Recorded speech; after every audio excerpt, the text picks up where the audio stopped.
Maraming salamat po sa mga mensahe kanina, sa kay Preacher Jeff at kay Preacher Nelson, mga banat sa young people. Yan ang kailangan ng mga young people. Amen? At yun sa malalim na hugot ni Sir Duke kaninang umaga. At yun ang kailangan natin sa mga panahon ngayon.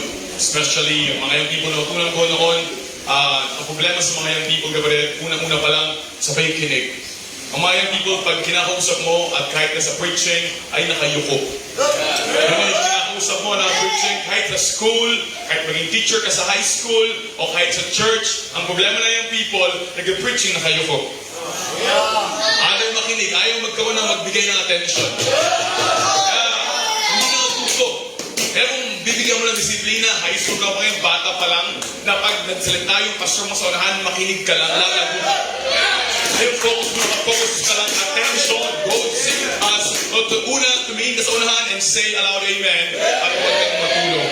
So, makahain na banggi sa Indugabos o Tiro, at salamat at makapakinig pumuli tayo ng salita ng Diyos. Handa ba kayo makinig ng salita ng Diyos? Alam niyo ba, ang salita ng Diyos ay parang Bicol Express. On fire, red hot chili pepper preaching from the inspired and errant preserved King James Bible. So, open your King James Bible. Amen? Let's have some preaching. Ephesians 1:10. Bicol Express preaching. Amen? Yeah. Amen. Ephesians chapter 1, verse 10.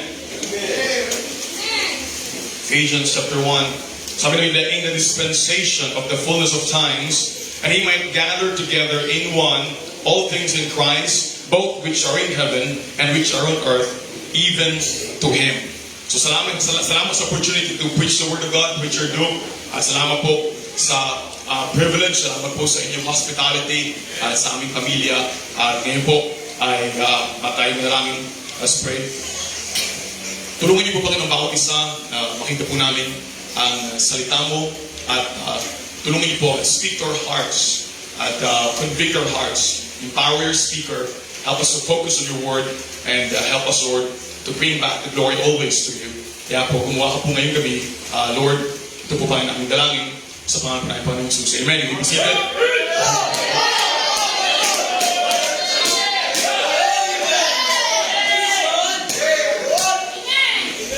Ang sumisira ngayon sa mga simbahan ay papangalanan ko na kung sino. Si Anton Ramirez. Ang kanyang ginagawa ay doktrina ng hyper-dispensationalism. Ang tawag doon ay hyper-dispensationalism. At alam mo yung, sa Bible, nasa word naman yung word na dispensation eh. Nasa Bible yung word na dispensation. At ng ating binasa kanina, sabi ng Bible dyan, that in the dispensation of the fullness of time. So yung word na dispensation, so makita mo yan na ginagamit yung word sa dispenser. Diba? Mayroon kayong bigas, ay nagasaing ka. At gusto mo, ilalagay mo yung isang sako sa dispenser para unti-unti lang, 2 gatang muna o 5 dispenser, 5 gatang. At yun, kailangan mo sa Jollibee Macdo, meron tayo itong soap dispenser. At kung kuha ka pa unti-unti, ng unti-unti niya, pinuputol-putal. So, ang definition ng dispense is to dispense means to divide something according to plan. So ang Panginoon, malinaw naman sa Bible, may mga division sa Bible. Pero ang problema ay yung hyper-division, na halos lahat na lang binigyan ng division sa Bible. Ang tawag na ay hyper-dispensation. So sa Bible, ang dispensation ay means God's dealing with man. Sa division ng Old Testament at sa New Testament, simple lang yun. Na ang Diyos yung dealing niya sa Old Testament at sa New Testament ay malinaw na may mga division. Pero ang ating punto ngayong gabi, makikita mo yung mga division na yun ay sa mga minor things lamang. For example, ay sa Bible, iba ang dealing ng Diyos sa Old at sa New. Dahil sa Bible, si Korah nagrebelde, bumuka yung lupa. Pero ngayon, pag nagrebelde ka sa pastor mo, hindi bumubuka yung lupa. Sana nga bumuka. Di ba? Kung bakit magrebelde sa pastor at sumagot sa pastor at nag-walk out sa pastor, bumuka yung lupa, ang dami ng patay ngayon. Amen? Ang dami na nasa ilalim ng lupa ngayon. Dati, yung mga LGBT na sundok, pinaulan ng apoy. Eh ngayon, andito ka pa rin, hindi ka pa rin nag-aapoy.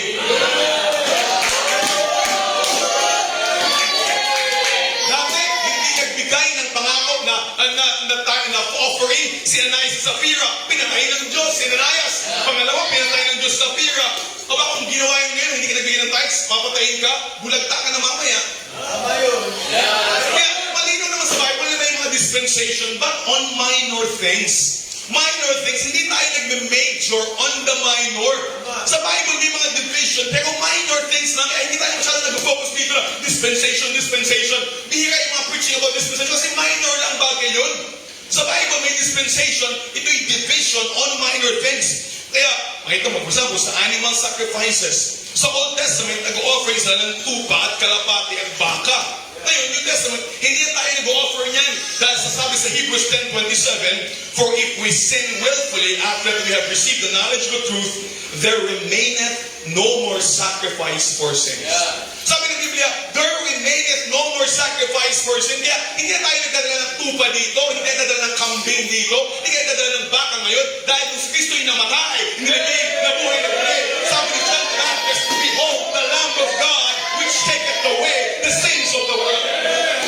So malino sa Bible may dispensation. At sabi ng Bible, sa dietary law, noon ay bawal ang madaming klase ng pagkain sa mga Hudyo sa Old Testament. Bawal ang baboy, bawal ang alimango, bawal ang hipon, bawal ang tulingan. Kaya doon walang masaya. Amen? Lamang bawal.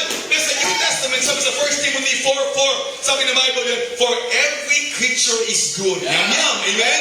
And nothing to be refused. Wala kang tatanggihan. Ang tatanggihan sa duguan ng Iglesia ni Cristo. Amen? It can be received with thanksgiving. Basta pala ipagpasalamat. For it is sanctified by the word of God in prayer. Lahat pwedeng kainin. Basta ipagpasalamat. Ang kumakain lang na hindi ko pasalamat ay baboy. Pero kay Kristiyano, pagpasalamat. At sabi ng Bible ay walang bawal sa pagkain. In fact, yun ang ating Baptist favorite. Kainan. Amen? Kainan. Kaya nakakalungkot sa Iriga, may Baptist na nagbabawal na kumain ng baboy. Madalang tayo, kumain pa rin tayo ng lechon at adobo. Amen? Kaya sabi ng Bible sabi niya, walang i-refuse na pagkain, basta ipagpasalamat. Ito ba? Sa Old Testament ay batas na lahat ng lalaki kailangan i-circumcise. Kasalanan ang hindi mag-circumcise. Pero sabi ng Biblia, sa Galatians, sa New Testament, Galatians 5:6, sabi ng Biblia, in Jesus Christ, neither circumcision availeth anything, nor uncircumcision, but faith which worketh by love. Ibig sabihin, circumcision availeth nothing. Hindi nakasalalay ang kaligtasan mo sa circumcision. Hindi ka mas spiritual dahil circumcised ka at siya'y carnal dahil hindi siya circumcised. Sabi ng isa, what a comfort. Amen? Nakahinga yung madami. Amen? Minor things lang yan, kapatid. Sa Old Testament ay Friday pa lang nagbabalot na sila kasi nakahanda na para sa Sabat. Dapat sa Sabat wala nang magtatrabaho, wala nang lalampas ng 1 milya na sila ay maglalakad. Pero pag alas 6 ng gabi ng Friday ay sarado ng mga tindahan, walang nagtatrabaho, walang gagala. Pero ngayong New Testament, Colossians 2:16, sabi ng Biblia, let no man therefore judge you in meat or drink or in respect of an holy day or in new moon or of Sabbath days, which are a shadow of things to come, but the body of Christ. Itong mga to, yung tupa, yung Sabbath, it's just a shadow of things to come. And when Jesus Christ died on the cross, He was our Sabbath, He was our rest. Hindi mo na kailangan pa na mag-observe ng Sabbath because Jesus is our Sabbath. Jesus is the Lamb which taketh away the sins of the world. Kaya maniwala kay Antonio Ramirez, may Bible na masyadong nag-major sa minor, ang gawin mo na lang mag-soul winning ka because we major in soul winning, not on that dispensation of dispensation. That's right. Sa Old Testament, yung Holy Spirit ay umalis kay Samson. Umalis kay Saul. Si David nag-pray pa. Sabi niya, take not thy Holy Spirit from me. Natakot siya na umalis yung Holy Spirit sa kanya. Pero ngayong New Testament, Ephesians 4:30, and grieve not the Holy Spirit of God, whereby you are sealed unto the day of redemption. The Holy Spirit now dwells in you and will dwell in you forever. There is dispensation in the Bible concerning minor things. Ang problema, kapatid, ay itong hyper-dispensationals na to. Alam mo ba't siya hyper? Kasi sa bata, pag hyper, malikot yan eh. Tama. Kaya si Antonio Ramirez, malikot yung utak niyan eh. Lahat na lang sa Bible, binigyan ng division. Lahat na binigyan. Tayo, hindi tayo mahilig sa division. Ang command ng Bible ay multiplication through soul winning. Hindi yung mamuha ka, mag-divide ka ng mga simbahan at mag-divide ka ng mga gawain.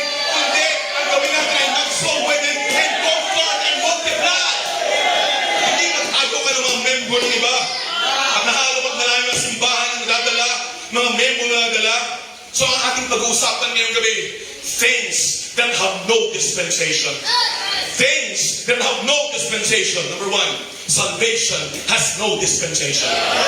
Salvation has no dispensation. Sorry, Anton, kung ano-ano ginagawa mo na iba-iba yung salvation sa Matthew, sa Mark, sa Luke, sa John, sa Acts, iba-iba yung salvation sa Bible. Salvation in the past and salvation in the future is the same today, yesterday, and forever. Because salvation has no dispensation. Romans chapter 4 verse 2, sabi ng Bible dito. Romans chapter 4 verse 2. Sabi ng Bible dyan, for if Abraham were justified by works, yet were of the glory, but not before God. But what saith the scripture? Yung sabi ko kanina, Abraham believed God, and it was counted unto him for righteousness. Now to him that worketh is the reward not reckoned of grace, but of debt. But to him that worketh not, but believeth in him that justifieth the ungodly, his faith is counted for righteousness. Ano tutukoy dito ni Paul? Na ang salvation walang work, walang gawa. It's by faith. At ang example niya of all people ay nasa Old Testament, si Abraham sa Genesis chapter 15 verse 6. Ang kinote niya ba? And Abraham believed God, and it was counted unto him for righteousness. Para malinaw na ngayon ang salvation is by believing, by faith. And in the Old Testament, the same ang salvation is by faith, plus nothing, minus nothing. Hindi yung tuba, hindi yung offering, hindi yung Sabbath. It's still by faith on the Lamb of God, which taketh away the sins of the world. The same salvation in the Old, and the same salvation in the New, and until now, we have the same salvation. In fact, at the tribulation, kabalit, the tribulation, the same salvation. Sabi ng iba, ang magtiis hanggang wakas ay hindi na, ay ligtas. Sabi mo, ating buksan sa 2 Thessalonians chapter 2. Ang sabi, pagdating sa tribulation, ang salvation is by faith pa din. Sa 2 Thessalonians chapter 2, verse 7. Sabi ng Biblia, ang topic niya sa taas na yan, may kita mo niyan sa taas, may wicked, the Antichrist. Pero sabi niyan, sa baba, makita mo, verse 12, that they all may be damned who believe not the truth, but have pleasure in unrighteousness. Ang topic ay Antichrist, ang topic ay tribulation. Pero sabi ng Bible, sino ang pupunta sa impyerno? Yung hindi nag-believe. It is same thing sa sa Mark chapter 16, verse 15, verse 16, 16 verse 15. Nasabi ng Bible, if you believe, ay meron kang everlasting life. At ang hindi nag-believe shall be damned. So malinaw kapag ang gospel sa tribulation, it's still by faith. Ang salvation of the Old Testament, pumunta ka sa impyerno, hindi dahil sa hindi ka nagsimba, hindi ka member ng Baptist Church, kundi dahil hindi ka nag-believe, hindi ka nag-repent, hindi mo tinanggap ang Panginoon bilang tagapagligtas. At ating nagbulang sa Revelation chapter 7, tamo, Revelation chapter 7, sa itong chapter 7, ito ay nangyari in the middle of tribulation, at nakita ni John yung mga namatay in their middle of tribulation. At sabi niya, yung mga namatay at naging martyrs doon. Sabi, verse 7:14, sabi niya, and he said unto him, Sir, thou knowest. And he said unto me, These are they which came out of tribulation, which have washed their robes and made them white by the blood of the Lamb. Sabi, yung mga galing ng tribulation na pinatay dahil sa pananampalataya, paano sila nakapunta doon? They are made white by the blood of the Lamb, the same as you. What can wash away our sins? Nothing but the blood of Jesus Christ. You are saved by the blood. I'm saved by the blood. At the tribulation, they will be saved by the blood. Yung ba itong evangelist na to, nasabi, the gospel of the kingdom sa Old Testament ay iba sa gospel of grace sa New Testament. Sabi sa Old Testament, ang gospel of the kingdom. Sa New Testament ay gospel of grace. So sabi niya, sa Old Testament, nag-preach, ang preaching ay para lang sa mga Jews. At sa New Testament, ay nag-preach na tayo to every man. So, sa Old Testament, ang gospel ay para lang sa mga Hudyo. What? Kung para lang sa Hudyo, ang naligtas Nineveh, where Jonah preached an 8-word preaching, 8 just word, and the Nineveh got saved from young and old, rich at lahat na ligtas, pansa na ligtas. These Ninevites are not Jews. Kung ang preaching na iba sa mga Hudyo, paano naligtas si Ruth, paano naligtas si Rahab, these are Gentiles. Kaya ulit, talagang hyper yung utak. Pati daw si Kristo ay napahirapan sa apoy ng impyerno sa 3 days na pagpunta niya doon. Hyper talaga ang likot ng utak. Ang taba ng utak. Kaso po walang taba ng naiwan. Kaya ulit, salamat. Ano tamang simbahan ka?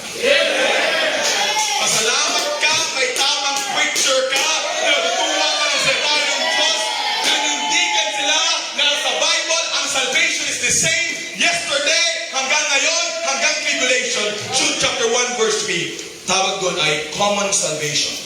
Hebrews 5:9, tinawag itong eternal salvation.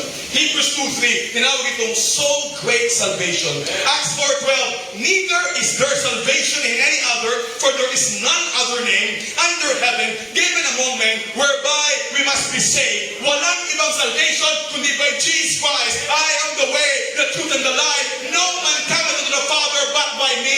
The same salvation, old, new, and in tribulation. That's right. Amen.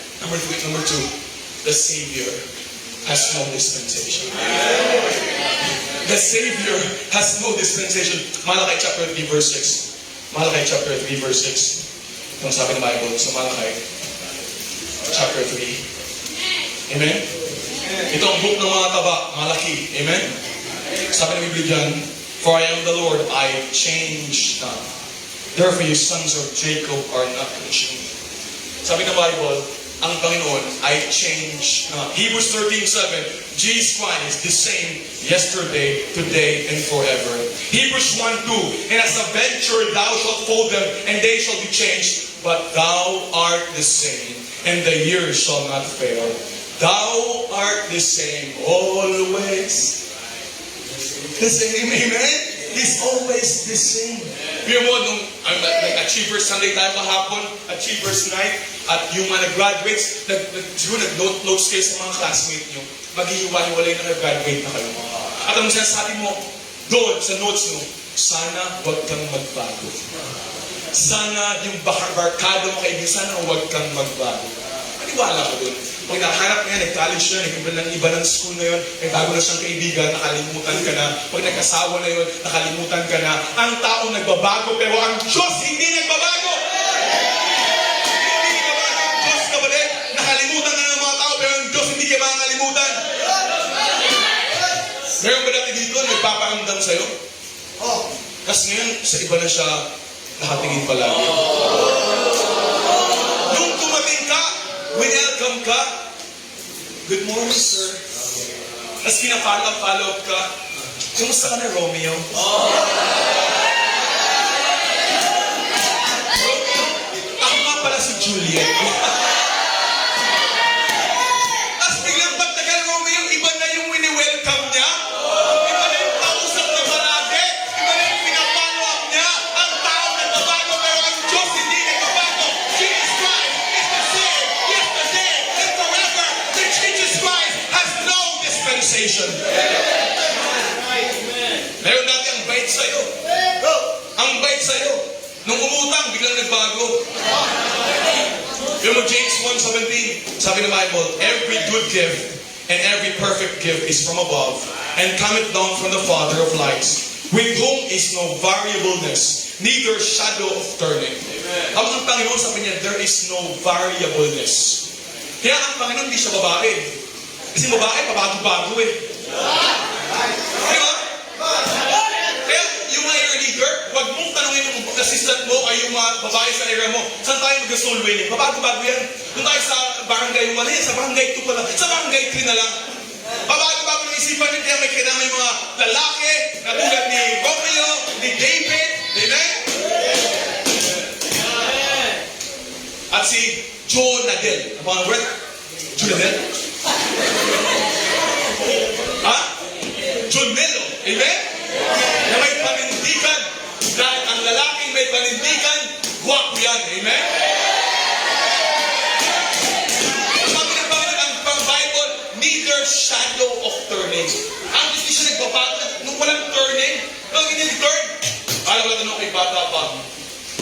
Sinabihan ako ng classmate ko na pag ako'y naningiti, ay lumalaki yung ilong ko.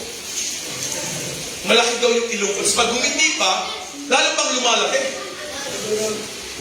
Lumalapad. Mula ako, na-conscious na ako. Una, hindi ako humingiti pa nag-picture. Pangalawa, na-realize ko na mas matamos pa lang ilong pag naka-side view. Kaya bawat picture ko naka-side view, ay ginagawa mo din ang babae. Kaya nga pag tinawag ka, ne, ano? Pero, ang Panginoon, kapatid, ang Panginoon, there is no shadow of turning, there is no variableness. Jesus Christ is the same. God changes not. Jesus has no dispensation. Huwag mong hati-hatiin ang Panginoon ko. Huwag mong i-divide ang Panginoon ko. Always the same. Oh, praise His name. Jesus never changes. He's always the same. Always together. He's loving forever. Jesus never changes. He's always the same.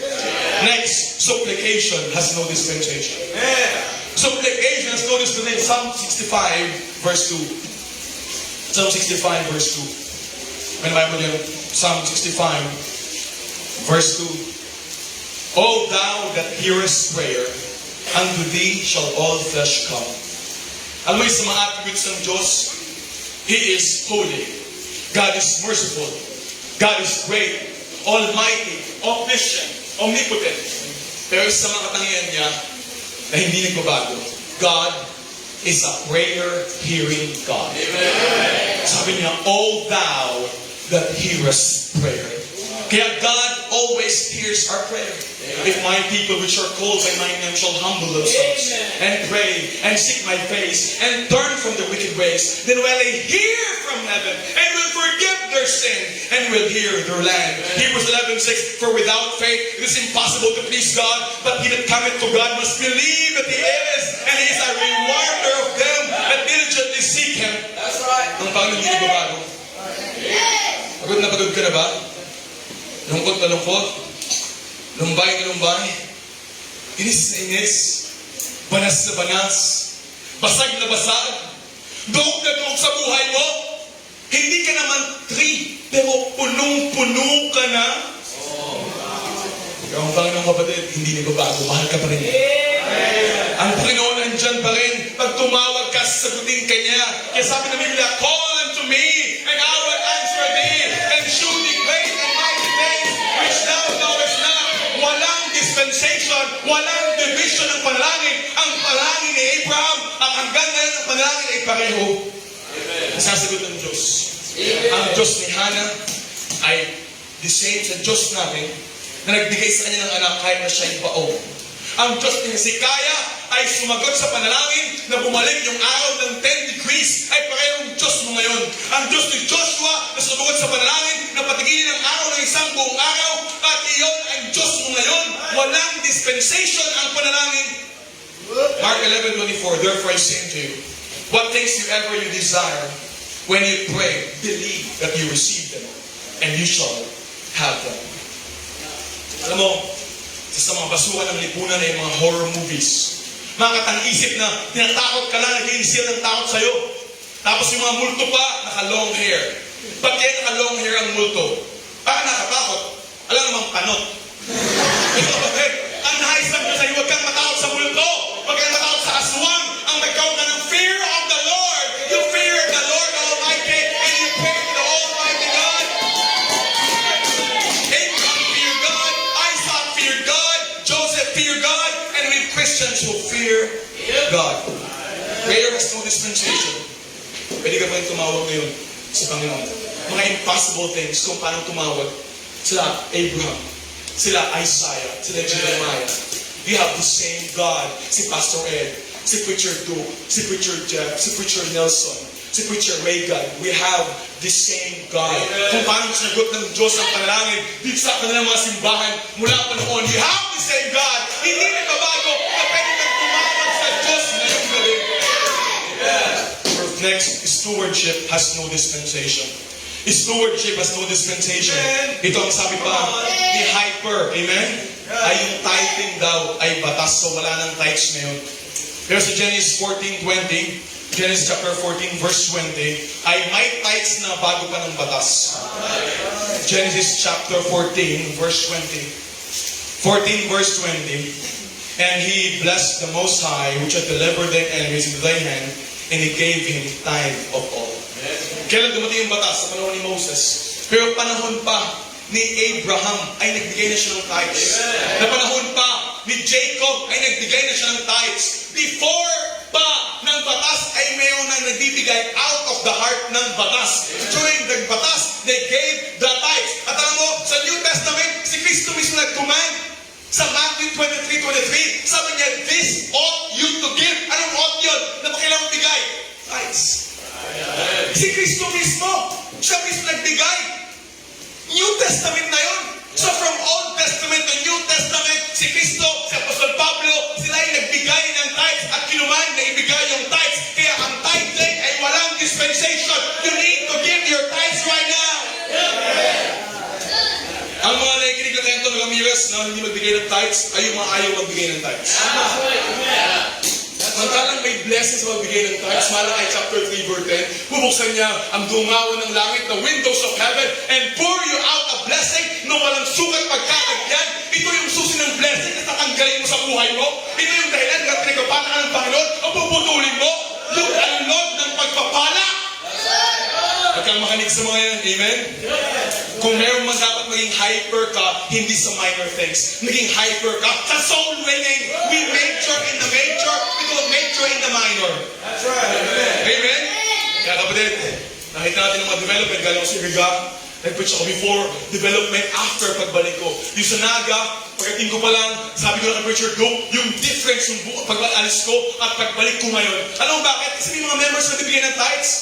Paano kung hindi ka nagbigay ng tithes and offering? Hindi sana nagagawa ito. Kaya yung blessing ng Diyos sa isang simbahan na tama ang doktrina, kaya meron tayong King James Bible at tamang doktrina from the Word of God. Say it aloud, amen. When you're preaching, is saying the Word of God. Kaya tithing ay para sa atin. Para kay Abraham. Para kay Jacob. Para kay Jesus Christ. And I believe si Jesus Christ ay nagbigay ng tithes. Kasi hindi siya mag-uutos na hindi niya ginagawa. Walang kasalanan si Jesus Christ. Amen? Yung iba nag-iipon sa lupa, dito sa mundo. Pero hindi nag-iipon sa langit. Sabi nga ng isa, muntik na akong makaipon. Kaso nagastos ko agad. Kaya sa langit ka mag-ipon, bakit hindi mo magastos? Through tithes and offering. Amen? Next, soul winning has no dispensation. Psalm 51:12. Amen? Alam mo, mula Old Testament, nag-soul winning na sila. Psalm 51, si David ay soul winner. Hindi lang ito pang New Testament, sa Old Testament may soul winning na. Psalm 51 verse 12. Sabi ng Bible dyan, Psalm 51 verse 12, restore unto me the joy of thy salvation and uphold me with thy free spirit. Nahulog si David kay Bathsheba sa pangalo niya. Alam mo ginawa niya, right after siya humingi ng tawad, sabi niya, verse 13, nag-soul winning siya. Then will I teach transgressors thy ways, and sinners shall be converted unto thee. Nung siya ay nahulog sa kasalanan, ang una niyang ginawa ay nag-confess. Pangalawa, nag-soul winning. Kaya alam mo, baka bumalik ka sa pagtakbo sa gawain ng Panginoon. Ang una mong gawin, soul winning. Soul winning.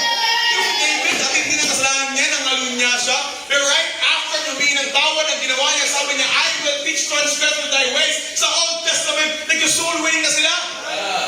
Si Daniel ay nag-soul winning. And they that be wise shall shine as the brightness of the firmament, and they that turn many to righteousness as the stars forever and ever. Sabi niya yung soul winner, who turn many will have reward and will shine in heaven. Si Noah ay preacher, soul winner. 2 Peter chapter 2 verse 5, and spared not the old world, but saved Noah the eighth person, a preacher of righteousness. For 120 years, he was preaching the word of God, even though people won't listen. At ang salvation sa Old Testament, alam mo paano? By faith. Acts 10:43. So next 10:43. Acts 10:43. Yung preaching nila sa Old Testament, ano mensahe nila? Ang mensahe nila sa Old Testament ng kanilang soul winning ay tulad ng mensahe mo nung Sabado nung nag-soul winning ka. Acts 10:43. Acts 10:43, sabi ng Bible dyan. To him give all the prophets witness. Ano witness? That through his name, whosoever believeth in him should receive remissions of sins. Sa Old Testament, nag-soul winning sila. At alam mo paano sila mag-soul winning? Kaya ng ginagawa mo ngayon. Salvation by faith. Plus nothing, minus nothing. Kaya friend, sa tribulation, may soul winning din. May 2 witnesses doon. Sa Revelation 11:3, sabi niya, I will give power unto my 2 witnesses. At libo-libo ang maliligtas. Meron itong 144,000 na hindi yung mga Jehovah's Witnesses. Yun yung mga Hudyo na naging soul winner during the Great Tribulation. At libo-libo ang maligtas sa tribulation. Although mahirap, pero sabi ng Bible ay from every tribe and every nation ay maligtas during that moment because they will still be soul winner in tribulation. Kaya naman sa kanila ang hirap mag-soul winning sa 2 witnesses at sa 144 witnesses. Ikaw ngayon, madali-dali pa. Hindi ka naman papatayin sa pag-soul winning mo. Hindi ka pa nag-soul winning. Ang pinakamahirap lang na ginawa sa akin nung soul win ako ay nabiyang ng trucks at dahil bagong gising, yung mayaman, pinalo yung trucks. Wala pa naman ang pumalo sa mukha ko. Trucks lang yung pinalo sa inis niya. Wala pa naman sumabak sa akin. Ikaw naman, hindi ka naman sasabakin, takot na takot ka pa. Kinakabahan ka pa. Madalang, si John the Baptist, nag-preach ng word of God, napukutan ng ulo. Ikaw, hindi buhok wala pang natatanggal sa'yo, hindi ka nag-soul winning. Kapatid, ang soul winning, kapatid, has no dispensation. Amen. Kaya, sabi ng Bible, Revelation 7, anong mangyayari pa soul winning sila? And after this beheld, lo, a great multitude, which no man could number, of all nations and kindreds and people and tongues stood before the throne. Amen? Huwag kang maniwala sa mga Jehovah's Witnesses na ang pupunta lang sa langit ay 144,000. Sabi ng Bible, ang pupunta sa langit sa tribulation ay libo. Tribulation ba lang to? Kaya pa rin, sabi ng Bible, from all nations and kindreds and people, dahil tribulation, mag-soul winning pa rin sila. May mga andiyan yung mga antichrist. Mahirap na. May mga scorpion na may mababa yung mukha at may sting na pag sting ka, kahit na gusto mo mamatay, sobrang sakit, aning ka ba, nilinda mo, aduy, sabi sa Bicol. Aduy, at gusto mong mamatay, at natalong ka doon, sabi, you will kill yourself, but hindi ka mamamatay, natalong ka sa bangin, at pagbagsak mo, wasak-wasak ka na, buhay ka pa rin, ang ka ulit sa taas, aduy. Tanggal na yung mata mo, tanggal na yung ano mo, hiwa-hiwal ka na, hindi ka pa namatay. Aduy! Yung nag-soul winning pa rin sila, amen? Ikaw ngayon, wala naman sa'yo papahirapan na tulad noon, hindi ka pa mag-soul winning? Tawag ka pa mag-soul winning? Sabi na Bible, all nations, kindreds. Ibig sabihin, kasama ang Australia, kasama ang Africa, kasama ang mga tao sa Japan. Alam mo sa Japan ay walang umagahan, walang hapunan, dahil lahat doon ay hapon. Lahat ng basta mga ligtas. Pati Chinese, pati Koreano. Kaya ngayon, pag maputi, matangos ang ilong, ang tawag ay Chinito. Parang si Romeo. Chinito, maputi, matangos ilong at singkit. Ang tawag dyan ay Chinito. Pero paano naman pag maitim at pango at maitim? Plenito. Amen. Pero all kindred, all people, all tongues, but the soul winning at tribulation, they say there is no dispensation for soul winning. Amen? Habulin ng Antichrist. There is still magpapatatak. Atakan ng 666, yung mga unsaved. May mga saved na hindi magpapatak. Amen? Kaya pa rin, ang soul winning, noon hanggang ngayon, pareho lang. Paano? Ipapakita mo isang tao na siya'y makasalanan. Na siya'y patungo sa impyerno. Kaya sa mga soul winners ngayon, magandang paalala, tulad ito sa amin ni Sir Jude, Garapan. Ipa-emphasize mo na makasalanan siya patungo sa impyerno. Kasi 1, 2, 3 salvation, tanggap, hindi mo naunawaan. Bakit? You need the Savior. Why do you need the Savior because you're a sinner going to hell. That's right. Kaya sabi ni Pastor Jun Garapan, dalhin mo muna sa impyerno bago mo dalhin sa langit. Ipaliwanag mo yung kasalanan, ang kabayaran nun sa impyerno. At doon yung makita yung need niyo for the Savior. Na He died, buried, and rose again, and all He needs is believe and receive Christ as personal Savior. Ganon pa rin, may kasalanan. Alam mo, maingat ako sa pagkain minsan, pero may tatlong bagay na iniiwasan ko kasi masama ang katawan. Una, too much salt, too much sugar, and too much saturated fats. Yung tatlong S na masama. Pero ang pinakamasama talaga ay salt. Because it's a sin. Kapatid, yung sin ang magdadala sa apoy ng impyerno at si Kristo ay namatay para sa iyo at kailangan mo si Kristo. The same in the Old Testament, the same in the New Testament, in the same in tribulation, salvation, soul winning has no dispensation. Pero kung magiging maging Antonites, ewan ko na lang sa'yo. Things that have no dispensation. Salvation has no dispensation. The Savior has no dispensation. Supplication has no dispensation. Stewardship has no dispensation. Soul winning has no dispensation. Alam ba ang ibig sabihin ng coconut? Ang coconut, yan ang mangyayari kapag ang chicharon na-expose sa hangin. Coconut. Ganun din pag na-expose sa maling preaching at maling tuwan, kukulat yung puso mo, may preaching na, hindi ka na kasi maling doktrina mo. Sa baboy, bawal na kumain. Meron ka lang iba-ibang mga doktrina sa buhay mo. Pero ang kailangan din mga young people na malambot pa yung puso na may preaching, and go forward. Lord, say, Lord, I surrender all. Lord, talk to me. Lord, kausapin mo po ako. Right now, don't listen to YouTube doctrines. And Facebook influencers na wala naman sa Bible. Ang tuturo. Amen? Alam ba? Pahabol? Ang pag-surrender ay walang dispensation. Sa Old Testament, nag-surrender sa Abraham. Sa Isaiah, nag-surrender sa Panginoon. Sa Jeremiah, nag-surrender sa Panginoon. At ngayon din, you can surrender to God. Dahil ang pag-surrender ay walang dispensation. Sabi nga ng kanta sa Bicol, sa kong banggi, sa higtaan. Nakatangog ako, ninhuningin sa kong gamgam. Gamgam, ibig sabihin ibon. Nadangog mo ang huni ning gamgam. Pero dahil mo nadangog ang panawagan ng Diyos, tungkol ka ba? Dangog ka ba? Dangog? Kung hindi ka bangog, ikaw ay bangag. Kung hindi ka bangog ngayon, mag-surrender ka sa Panginoon, tinatawag ka ng Diyos full time into the ministry. Tinatawag ka magsuko ng buhay full time into the ministry. Bangog ka ba? Tama yung doktrina mo, tama yung tumatawag sa'yo, tama yung Bible mo, pero yung puso mo hindi tama. Itama mo ngayon, sumunod ka sa Panginoon, tinatawag ka ng Diyos full time into the ministry. Come forward right now. Come forward here. Sino tinatawag ng Panginoon na forward? Come on. Tayo kumayo. Let's open up, please. Lord, thank you for the word of God. Forgive us for our sins, Lord. You're speaking to us. Lord God, you're still working. From the Old Testament hanggang ngayon, there is no dispensation. Walang division. Kung paano ka gumagawa noon sa mga puso ng tao, gumagawa ka din ngayong gabi. Kaya kumausap ka ang mga tao and help them, Lord, to obey you.